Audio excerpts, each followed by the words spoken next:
Have you ever had one of those projects that every time you think about making it, you just can't? That was this project for me. I've been wanting to make a picture frame for our dog for the past 6 years, but could never bring myself to get it started. So as you probably saw in my last update video, I recently re-added a miter saw to my shop. This is the Bauer 10-inch sliding miter saw, and I have to say I kind of love it. Well, maybe not the dust collection part. Let me know if you want me to do a review video for it. I'd be happy to give you my opinions.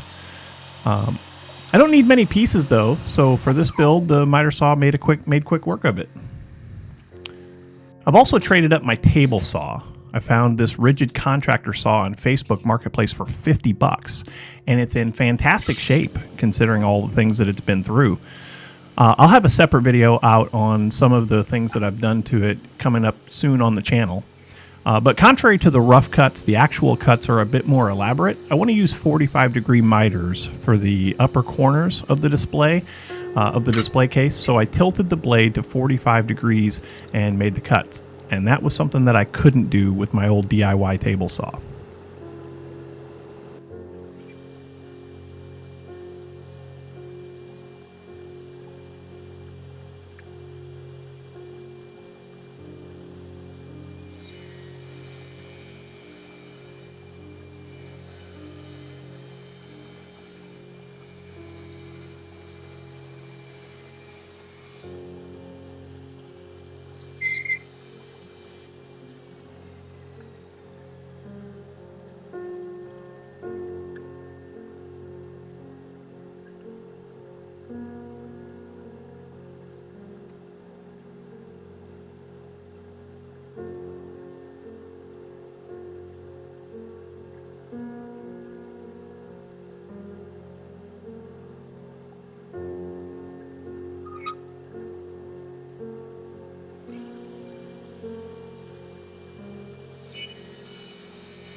There are a couple accents that I wanted for this project.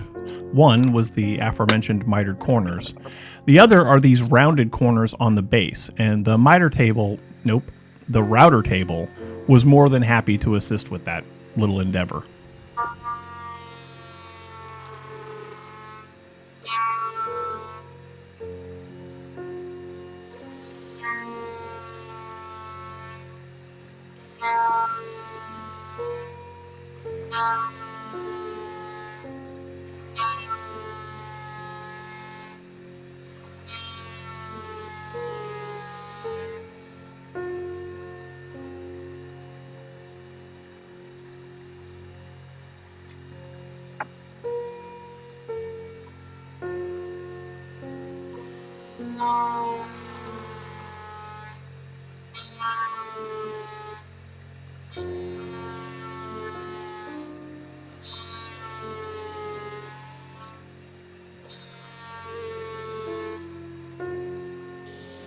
I did a dry fit of the main frame parts, and with some relative dimensioning found out what the size of the last piece that I needed would be. So back to the table saw I went to give that a final cut.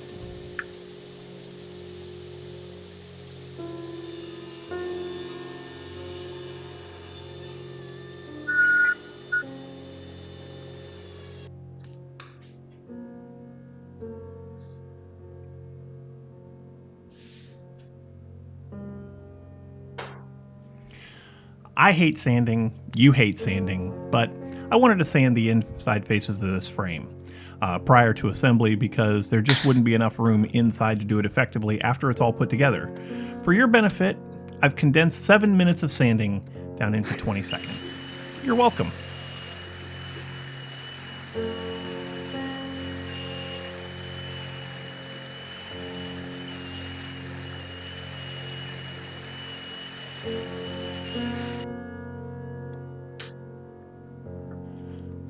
So the miters are going to be glued, and then I'll use walnut dowel pins to strengthen the joints as well as give them a little color. The base, however, will be just screwed together, so here I am gluing up the mitered corners and just using some blue tape to provide a little bit of clamping pressure.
Okay, so we've got the frame constructed, and as you just saw me doing, I laid out where the shelf is going to go on the inside.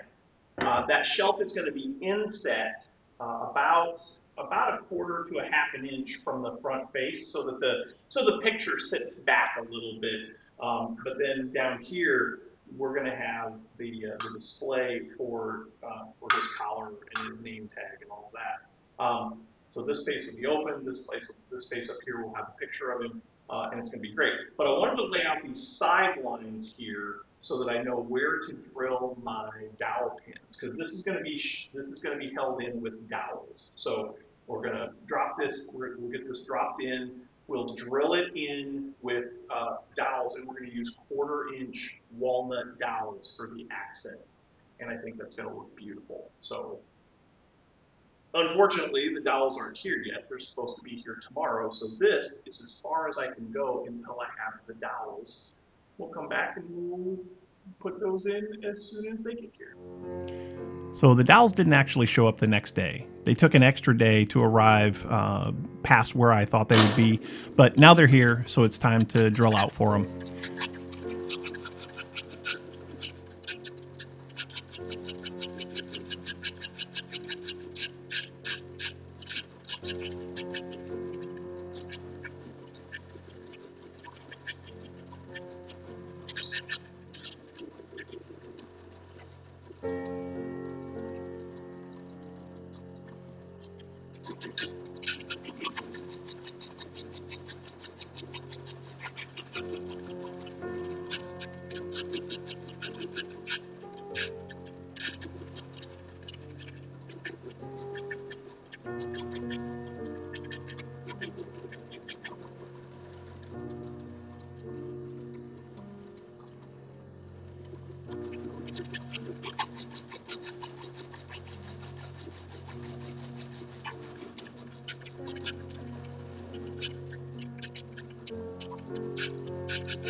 After drilling out the dowels, I used my 2 Trees laser engraver to add our boy's name and the years he was with us to the faces of the frame.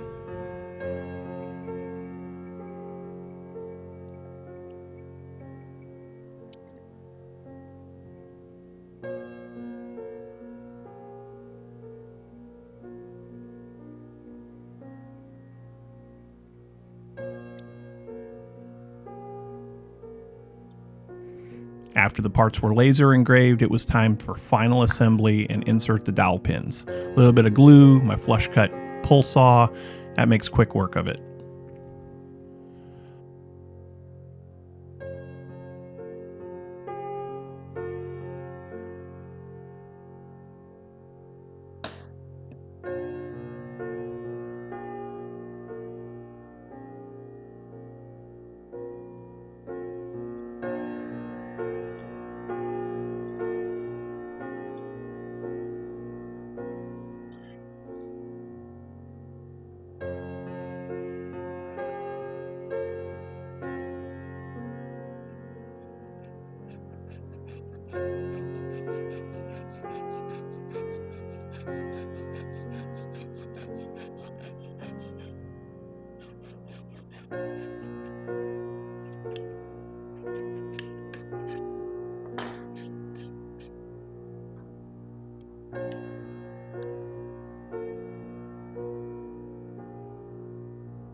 The top of this memorial will be a picture frame for a picture of our buddy. I wanted to complement the dowel pins and the collar that will be on display both in the picture and on the lower shelf of the build, so I cut up some walnut that will make up for the frame.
few miters later, quick hand sanding, and it was time to install them on the frame using some glue and some spring clamps.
I let the frame dry for a few hours, and then it was time to bring it out of the clamps and do a final sanding up to 220 before applying a Danish oil finish and my maker's mark.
This was the most difficult piece I've ever made, not because of complexity, but because of connection.